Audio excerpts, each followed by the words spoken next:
and welcome to Faith, Final Drafts, and the F Word. I'm Darla Phillips, a host and producer, along with fellow screenwriters Sarah Hopkins and Rebecca Williams Spindler. Join us as we share our experiences navigating careers in film and television. Add in the twist that we're women of faith, entering into life's second season, and you might find yourself mumbling under your breath. Good luck with that, ladies. Follow along for some guaranteed laughs, a cry or two, and some valuable screenwriting and industry perspective. Anyone with a dream will enjoy this podcast video. Hope you join in. And remember, we gotta enjoy the journey.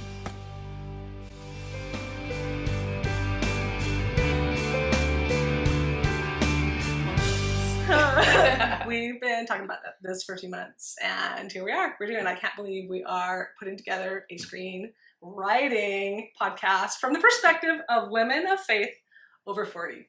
I feel like we're doing this for women like us who are pursuing a dream, and it can be any dream for us at Screenwriting.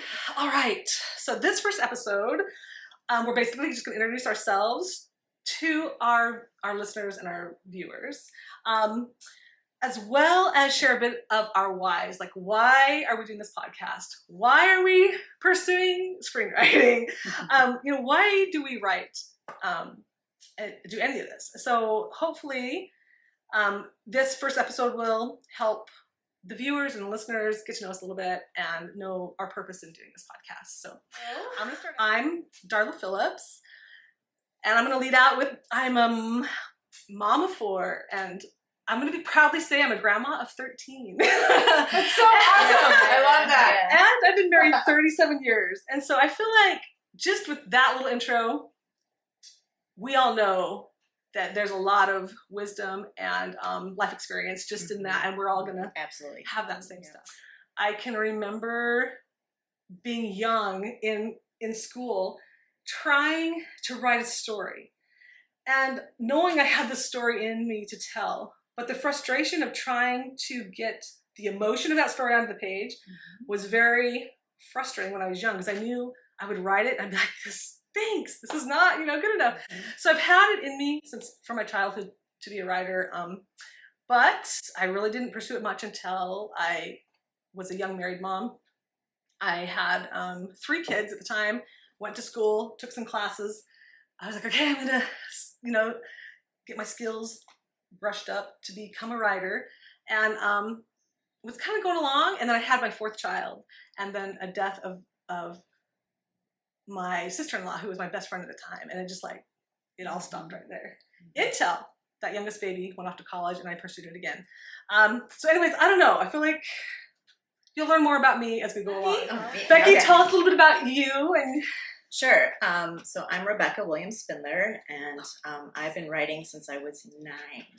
So on my 9th birthday, yes, when most kids were asking for like roller skates or Barbies or whatever, I asked for a typewriter, and I got my very first Brother typewriter when I was 9.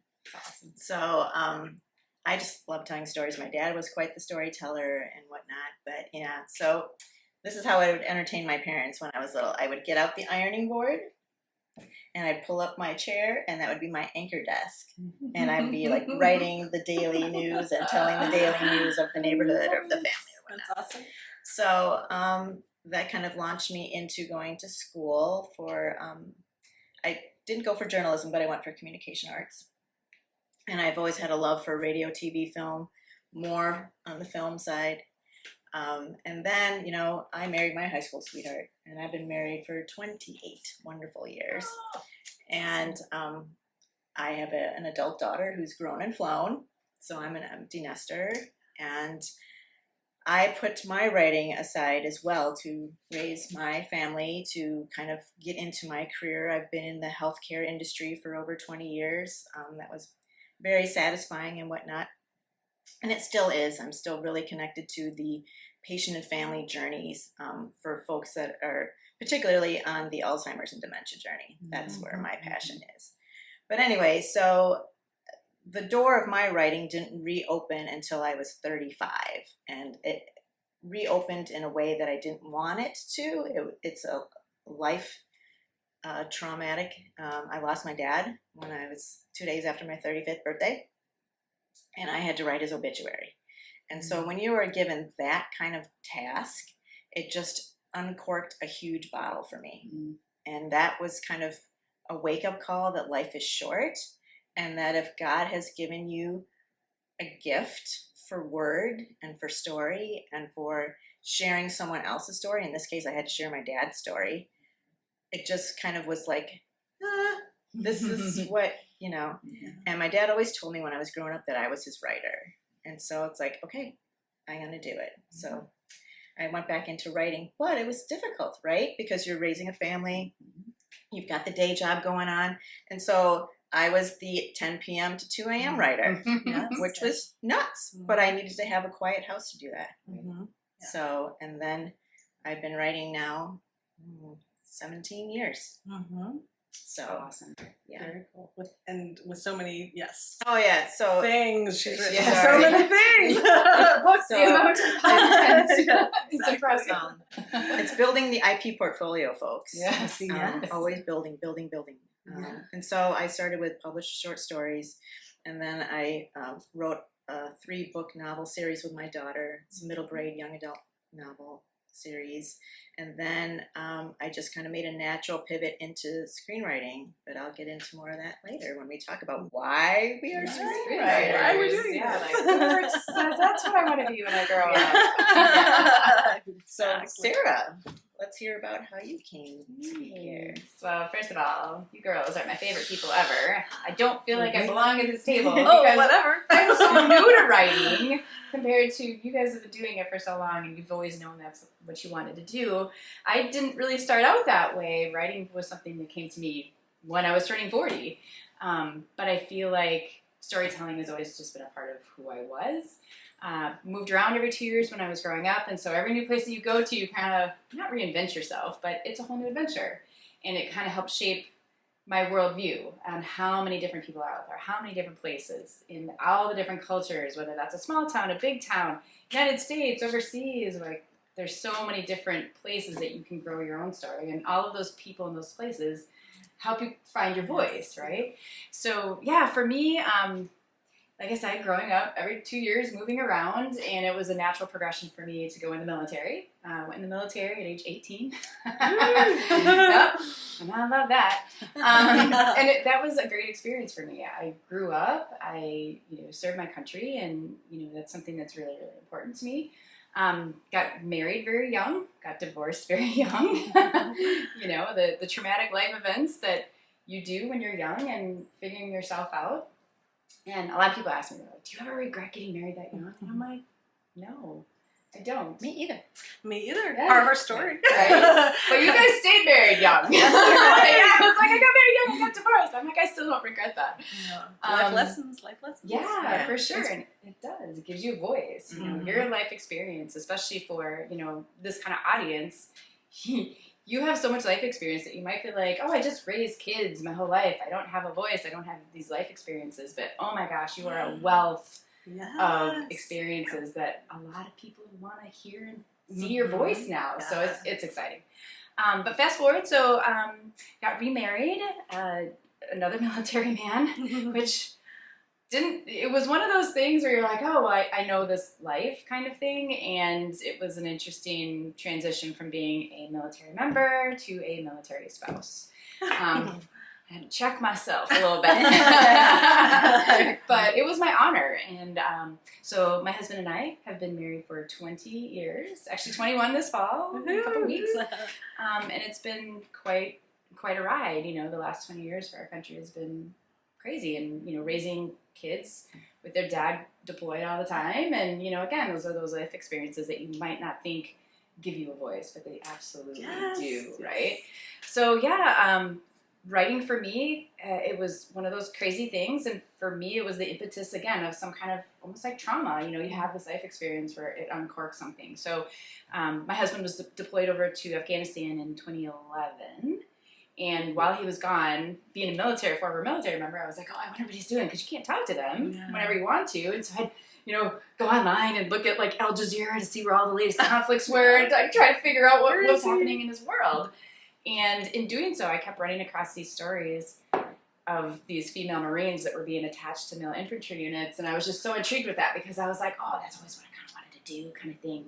And in reading that and being, kind of educating myself on what was happening over there and what these women were doing, I was just super inspired. And I literally woke up on a Saturday morning with the story in my head. I was like, I gotta get this out. I gotta write this. And I was like, I don't even know how to write. So I literally just kind of started writing the novel in my head, thinking it would be a book, and worked on it for a couple years, maybe a couple years, and realized in just trying to get words on a page, I was like, I'm writing the movie in my head. Yeah. And I was like, what do they even call somebody that writes movies? Like, I didn't even know what a screenwriter was, Like, I had no idea what that even was, had never read a screenplay before or anything, and ended up taking turning 40, I took, a night class kind of thing, an online course on screenwriting with the wonderful Christine Smith, and the rest is history. It was just like, this is what this is my passion now. Sweet. And so that's how I got into writing. And Awesome. So let's talk about how we met, right? Because people Yes. need to know, Oh, that's we're yes. not neighbors. We No. live quite a ways away from each other, but we Yes. all, got together via writers groups, and that's a big question that comes up all the time. How do I find a writers Right. group? Well, in this day and age, it's just a matter of Googling or being on Facebook and searching on writers groups in your area. So,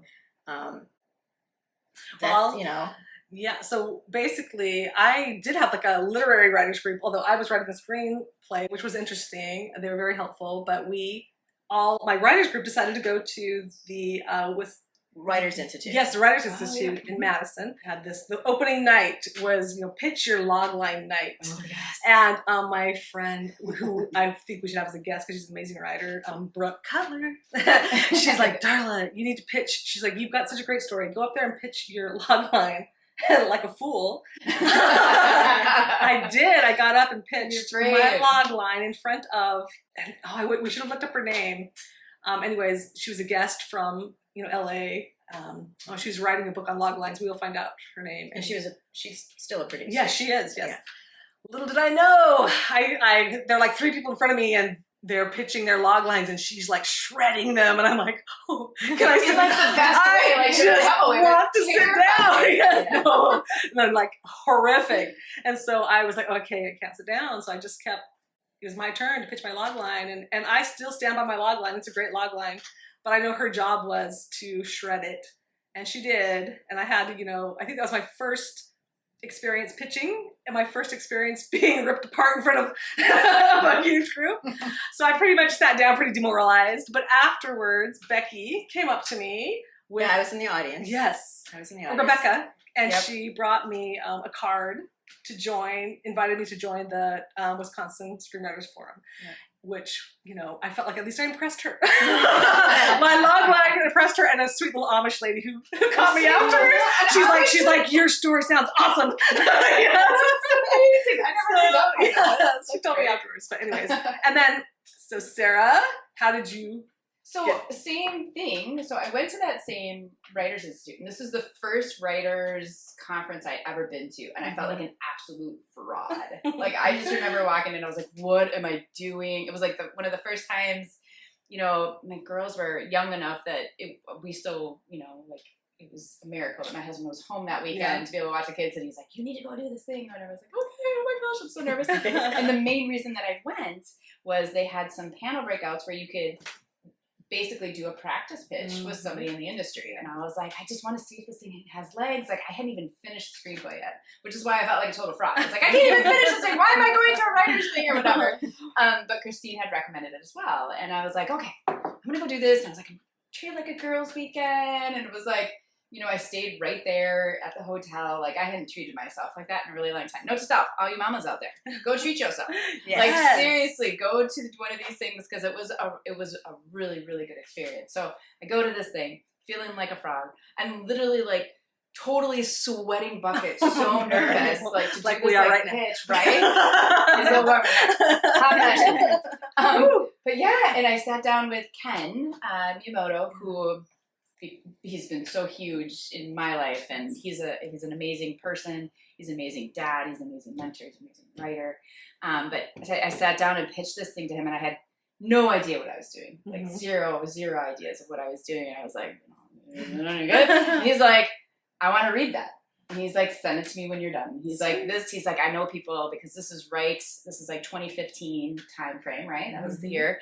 And this is when all of, like Hurt Locker had already been made. And that's very much in the genre of like what I wrote this feature like. And he was so fantastic. And he opened that door. And he also said, you need to go find Rebecca Spindler because she's the president of WSF. Are we president at the time?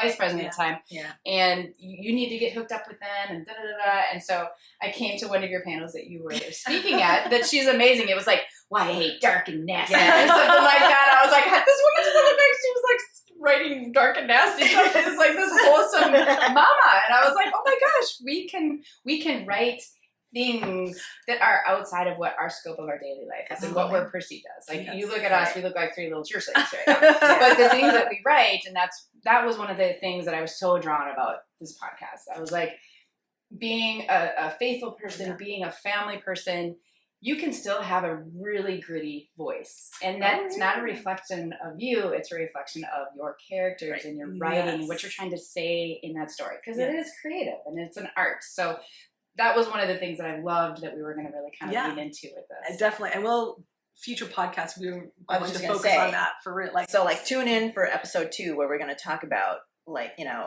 mentors. We're gonna how to find your mentors and who do you lean on and how do you get your screenwriting education and life lessons from pitching. Right. Yes. And it's okay to write the gritty stuff, kind of thing. And when you're a new baby writer, sometimes you have a little kind of moral pull a little bit with that. But yeah, absolutely. I'm excited to talk about that. And I mean, we'll get into all that. We're going to have like full on episodes dedicated to competitions and the networking and the film festivals we've been to. And so I wanted to talk a little bit about, because I didn't really touch on in the intro, you all out there might be thinking, that we know what we're doing and that we know how to make it. Sorry, did that just come out? It sounds like we know what we're doing. We actually do. But we do. But I also feel like part of this podcast is we all have taken different paths. We've all found the way that works for us, and we're still working those paths and trying. And sometimes there's failures, sometimes there's wins. I just want our listeners and viewers to know that we're still on that path. We're still on that journey. Yes. Mm-hmm. And we were talking this morning while we were getting ready about how important it is, and I feel like it's so important that we portray this in this podcast, is that we should be enjoying the journey. So whatever your dream is, whether it's screenwriting or mountain climbing or starting a whatever it is. Yes, that you need to be able to enjoy the journey, because we don't know how this journey will turn out for you. I may be a famous screenwriter one day, and I might be the lonely grandma, and that's okay. But I'm just saying we don't know how it'll turn out. We're still figuring it out. So part of this, I want us to focus on making sure that we're enjoying the process, not just obviously the goal is to be paid and credited. There's writers that get paid and That's the goal. How do I join that club? Exactly. But also so important that we enjoy it, and we'll get into how fulfilling the process can be, and how even though we maybe haven't officially made it, we have made it. What is making it? I know, that's like reframing that. Yes, yes. So okay, writing is a very lonely thing. Oh yes. I mean, you're the one woman show, right? These ideas live in your head only, and you're trying to get them out of your head and either onto a notebook or into your laptop, and you're your own CEO and editor and marketer and all of that. And so it can be very dark at times because you're in that bubble, right? Yes, there's nobody in there with you, right? And so it's important to find your tribe or find your people or find whoever that is on that journey as well, because it's therapeutic when we get together to exchange projects, to exchange pages, to just exchange like life. Because writing life is a weird life. It is. It really is. It's very weird. Like buckle up. Yes, this is what you want to do. Be ready. Yeah. So I think a takeaway from this podcast as well is, reach out, and we'll, get some information out there about how you can reach out to us too, because we'll, we would love to take your questions and help you on your journey as well. And it's all about support. And I think, ever since the Me Too thing and other things going on in the industry right now, women are really unabashed at this point, and being unapologetic and saying, it's my turn, here's my voice. Yes. Sit down and listen. And I think the industry is really absorbing that and really looking for those voices and looking for those stories. That is when Sarah was speaking earlier about what our life experience brings. And for so long, it's kind of like, well, I'm just a mom. I'm just, I'm just doing this thing daily, day in, day out. And I'll never forget the day where I was finally, I dropped my son off. I drove him to college. And I've had this dream, my whole life, take the youngest boy to college, drop him off. And it was like driving home, the inspiration for ideas, it was just like bubbling out of me. It was like, finally, this is my time. And everything is so inspired by the experiences I've had raising children, being a grandma, being a wife, being involved in my church and community. I'm thinking, who told us that being a mom was not compelling? It's very compelling. That's where all the, let me tell that's you all the good about stories. my 17-year-old. Yes. Compelling. That's the word. Exactly. Yeah. That's where the good stories come from. But it's real. Yes. It's real. And there's so many women our age or any age that will relate to it because it's real. Oh, yeah. And so, again, I think it's all about opening those doors and getting your story out there and being brave. Put your story for out sure. there. The courage that it takes to be a writer. The courage it just takes to go, you just take a look at this. Yes. It's terrifying the first time you do it because that's why you need safe people, man. Yeah. But you also can't rely on the safe people to get your writing to a new level. Yes. You need to have other people that are going to come from different points of view that are going to be more objective. Yes. Kind of thing. But it's terrifying. I'll never forget the first screenwriter. I was like, oh God, I don't even want to do this. It was going to be so painful. Or the Band-Aid off. You send it out and then, it's crickets for 4 weeks. And then all of a sudden that email pops up like, here's my notes. And you're like, yes, I don't even open it. I gotta wait. Somebody hold my hand while I open this email. My husband will cry room. Go find the cry room. Every writer needs a cry room. I'm just kidding. I've had my husband, so he'll be like, hey, I'll be checking my email. He's like, oh, it looks like you got a message from your manager. And he's like, why don't you open it? And I'm like, I can't open it right now. I don't want to open it right now. Frame of mind. Yes, I have to get ready for the good, bad, and the ugly. And it's such a brave thing. It's probably one of the bravest things. And believe me, I've jumped out of an airplane. Doesn't even compare. This is pitching our stories and writing our stories and sharing our stories. It's probably one of the bravest things. Do you think that because it's so brave, that's why it brings the joy that it does?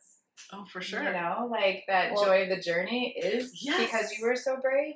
It brings a joy that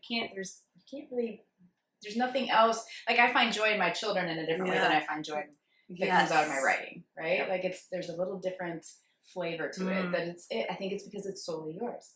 Your children are an extension of you. They're not yours. And they grew up in a need. Right? And your writing is yours. It's the baby that will never leave. It's also the ugly teenager about draft 4.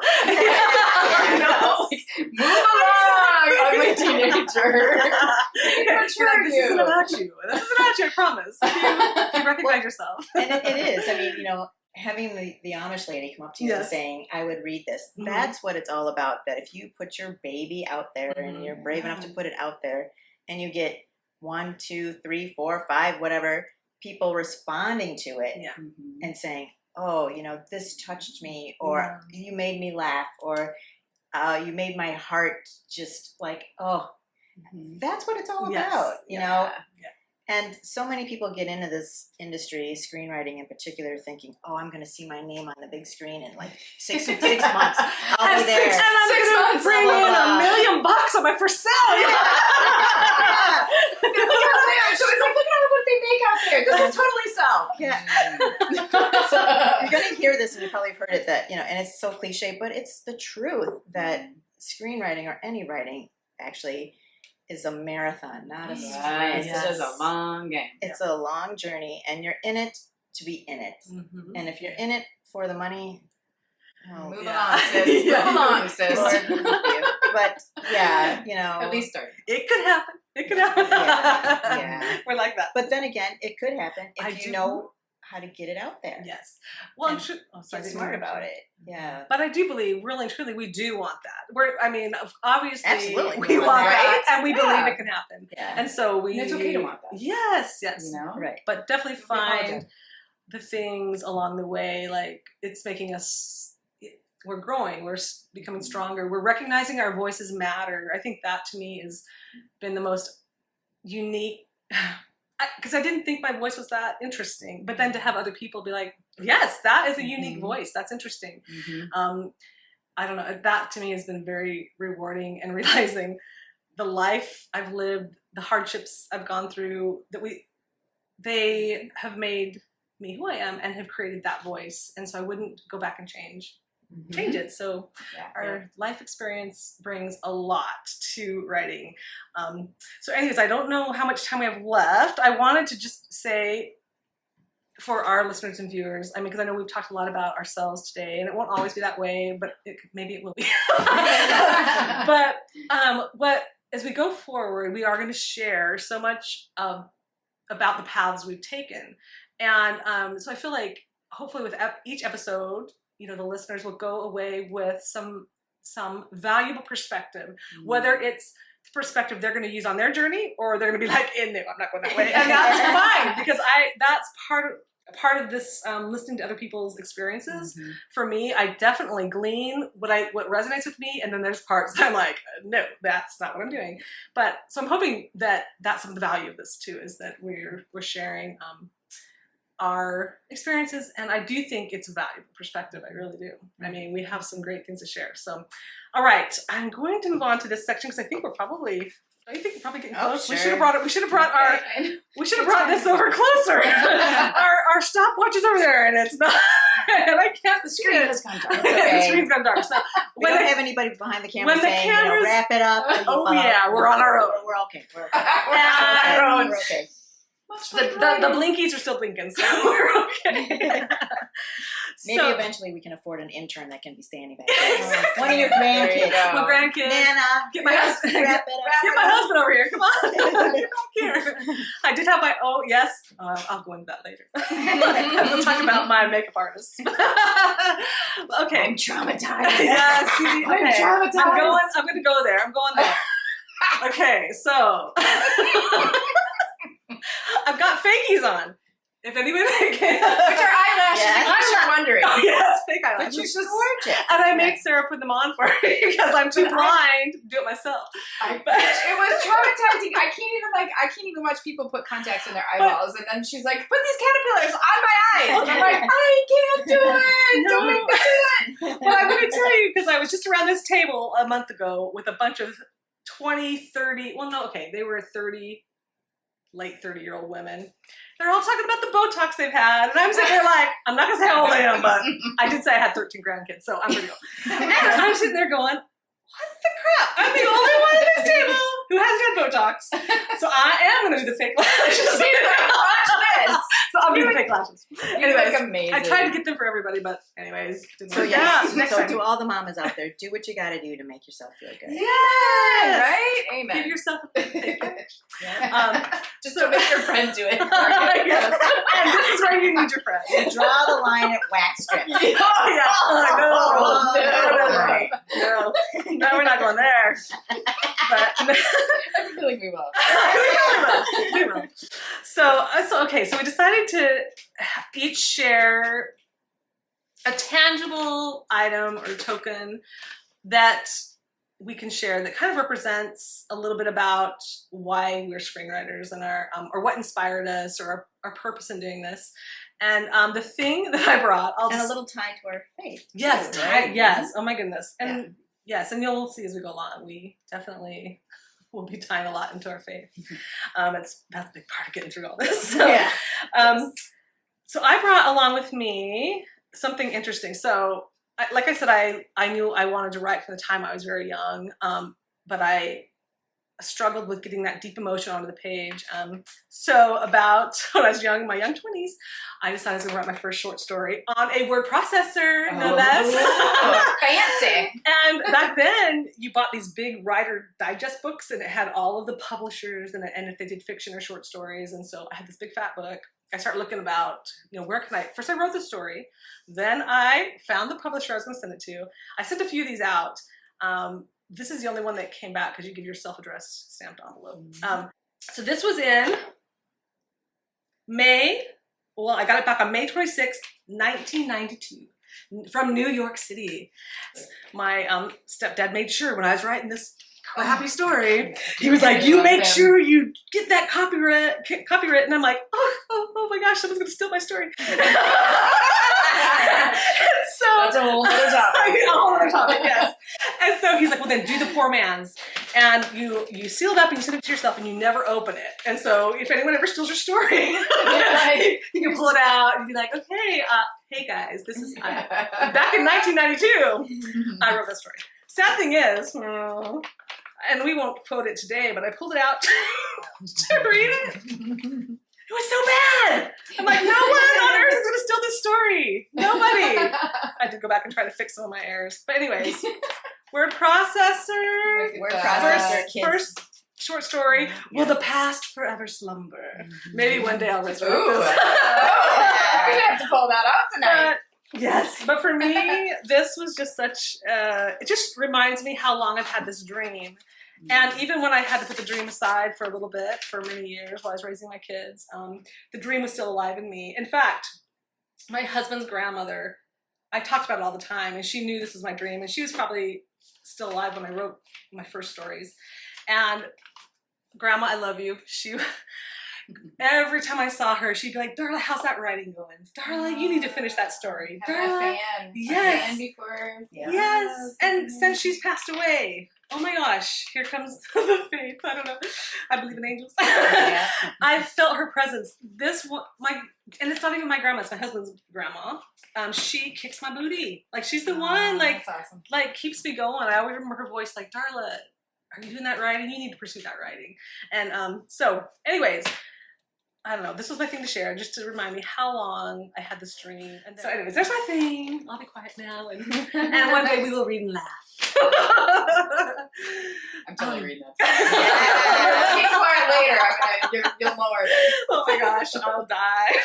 I've got that too. I've got boxes at home of stuff that I typed up, and you forget about it until you move the boxes out of the closet because the kid is moving for the 12th time in 12 years. And you're like, "What is this?" And you open it up and you're like, "This is kind of saucy." What mood was I in this day? Wow. Okay, I can see why I kept that. This is for another night. Yeah. I just can't wait to see what remaining themes I still haven't resolved in my life that are here. So should we just keep going? Becky, you want to share yours? Sure. Yours? So this is our prop bucket over here. The prop bucket. We hide the props in the prop bucket. So I'll start with this one. So this is a picture from my wedding. This is me and my dad doing the father-daughter dance. So as I said, my dad was the storyteller, and he was my fan, my cheerleader, and my mom too, about, being a writer and all of that kind of stuff. And then, so after he passed away, I went back into short story writing. And as any writer, you're trying to find somebody that you can send it to. So, I did the Googling thing, what publications are looking or accepting submissions right now. And I sent and rejection. And that's hard, right? It's hard, Yeah. And so I just kind of sat at my computer, my home computer, because I didn't even own my laptop at that time. And you just kind of pray, where should I send this? Is this dumb? Should I give up? I need a sign, one more sign that I shouldn't give up, right? So then my dad grew up on the Virginia-Tennessee border, about 45 minutes outside of Bristol, Tennessee. And so I'm Googling, who's accepting submissions. And then I'm giving a shout out to Mountain Girl Press, Tammy Robinson Smith, and Jamie Jesse at J.M. Carroll Publishing in Bristol. At that time, they were accepting short stories for an anthology. Send. Boop. And I got an email 3 days later, and I had a publishing agreement 3 days after that. But it was him. Yes. I truly believe it was him, because it was 1 year to the anniversary of his passing that I got that acceptance to be published for the very first time in my first anthology. And so since then, I've been published in 5 anthologies. Amazing. All with Southern publishers. I can channel that Southern woman's voice.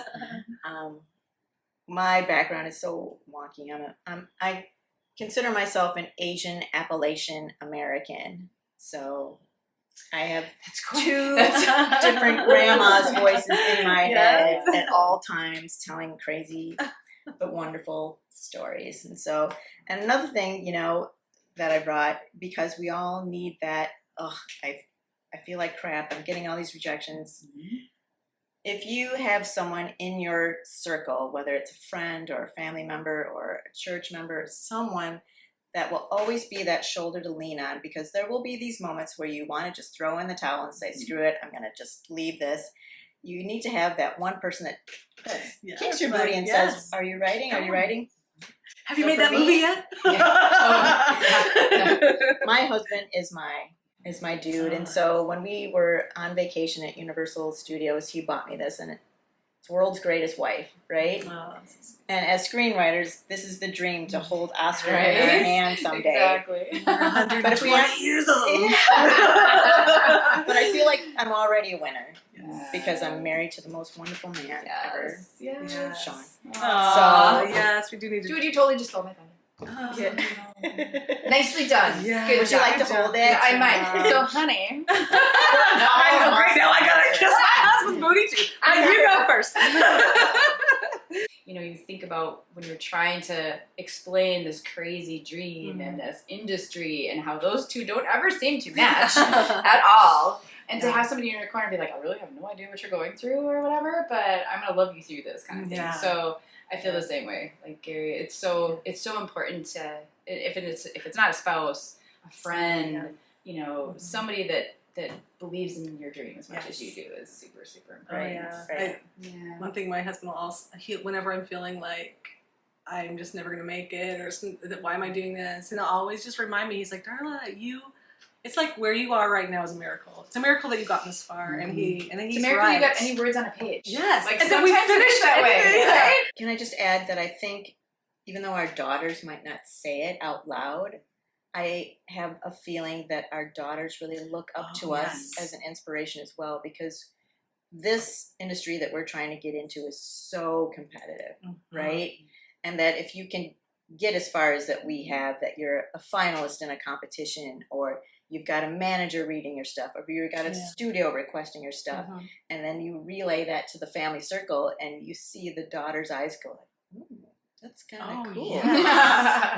Yes. So that to me is so worth it too, to know that my young woman is looking up to me and being like, go. The best is my grandkids. I mean, my kids are, I'm sure, impressed, I guess. I don't know, but my love of my grandkids are like asking me about my latest script, or whenever I need, I'm like, go hit Nana's IMDb page. Well, I've got my whole life fan page. Tell your friends. But they're so excited about it. But one of my favorite moments was my grandson, who hates reading. I was watching them one time, and he just wouldn't read. Everything's boring. I don't read anything. I said, but he always says to me, but Nana, I want to be in one of your shows. I want to be in one of your shows. I said, but then you're going to have to read a script. And one of the most rewarding things was he read one of my TV pilots, and he was intrigued by it, and it kept his interest the whole time, and he was like, enjoyed it. And to me, that was so rewarding, that my grandson, who hates to read, made it through 32 pages and loved it. And so anyways, the grandkids, the kids, we are examples to them, and no matter what, I feel like they're going to be they're proud of us. They think we're cool. Mm-hmm. Okay, now we need to hear about your Okay, special so item. my before we special run out of item is, I don't know if you've ever seen any military people wear this. So this is essentially kind of like almost like a memory bracelet. And I bought this as part of like a fundraiser for Vietnam memorial that was getting put up. And it's the name of, his name was William Logan, and he was a Navy man that died in Vietnam. And so oftentimes a lot of military people will wear these to either remember somebody that they knew that they had lost over there, just a way to never forget. So I'm sure you've heard that phrase before, never forget. So it's just kind of one of those things. So this bracelet that I bought as like a, to donate towards the Vietnam thing has been on my wrist in some way, shape, or fashion for almost 30 years. Like, I can't believe it's been almost 30 years since I was going into the military. It's crazy to think about it. I mean, it's like 27 years. But this bracelet just reminds me that this is a person who sacrificed his life. And this is a person who didn't get a chance to maybe live out his dreams. And a person that, didn't have the full life that I'm somehow crazily living. You know what I mean? Like, it's one of those things that's just a reminder, like, we're lucky and blessed to be able to live in the country that we live in and to pursue the dreams that we have. And I'm a very firm believer, like, God put certain dreams in your heart. That dream might change and mold over time. And like you were saying, the seasons or whatever, like, I didn't grow up and be like, I'm going to be a writer. Just like God works in your dreams, right? Like, and your dreams might change and grow and evolve into whatever purpose that is going to be, in my phrasing, glorifying him or whatever. So, so this bracelet, it's interesting. It's been with me through basic training, through, living overseas, to getting divorced, to getting remarried, to having 2 children, to living all over the country, to raising these kids and being married 20 years and being a military spouse and going through some really hard times with people over the last 20 years and being a military family. So, in the midst of that, I was still able to listen to my dreams and grow them. And now it's exciting for me, as my husband's career is winding down, my writing career is starting to amp up. So again, like, your dreams are going to come with different seasons, but they're there for a reason, and we're really, really lucky and blessed. So if you can't find some joy in your dreams, you need to be looking a little bit closer at your life and how you're living and what your purpose is. So you can still have a purpose and have a dream. So that's my little thing. This guy, he's been with me through a lot of things. And I told you guys this, I would love to either write some kind of crazy story, like, we're talking about guardian angels. Maybe he's my guardian angel or whatever, or something like that. Like, these people. Okay, you're writing it. I can see it, my dear. You gotta write it. People in your life, and there's some forces at work that are pretty amazing, and I can think only that's be God. another episode where we'll have to talk about, inspirations from on high. Oh, for sure. So much of it comes from there. I feel like that, to me, that I would love that story. To see a story written with your guardian angel being the dude on your wrist would be amazing. Right? Oh my goodness. Yes. Oh, I love it. Anyway. Well, I think we're probably going to wrap this episode up. I hope that we survived. We're sweating. And having hot flashes and losing our false eyelashes. But we're glistening. We're glistening. It's going to look great on film. It's going to make us look so youthful. We're dewy. It's supposed to be a cold day in Wisconsin, but it's not. Yeah. But anyways, we are going to tune in. I mean, we're going to keep these episodes going. It's definitely fun to kind of introduce ourselves to our listeners and our viewers. And thanks for being here. Oh my gosh. Thank you so much. And I'm so excited to do this. And yes, that's right. Whatever. Hey, thanks for hanging till the end of our first episode of Faith, Final Drafts, and the F Word. And if you're still wondering who that LA producer was that I pitched my logline to at the Writers Institute in Madison, Wisconsin, well, her name is Lane Schefter Bishop. She has a book called Sell Your Story in a Single Sentence. Check it out. This episode of Faith, Final Drafts, and the F Word was filmed and recorded on a small island located in southeastern Wisconsin. If you like our videos, be sure to like, share, and subscribe.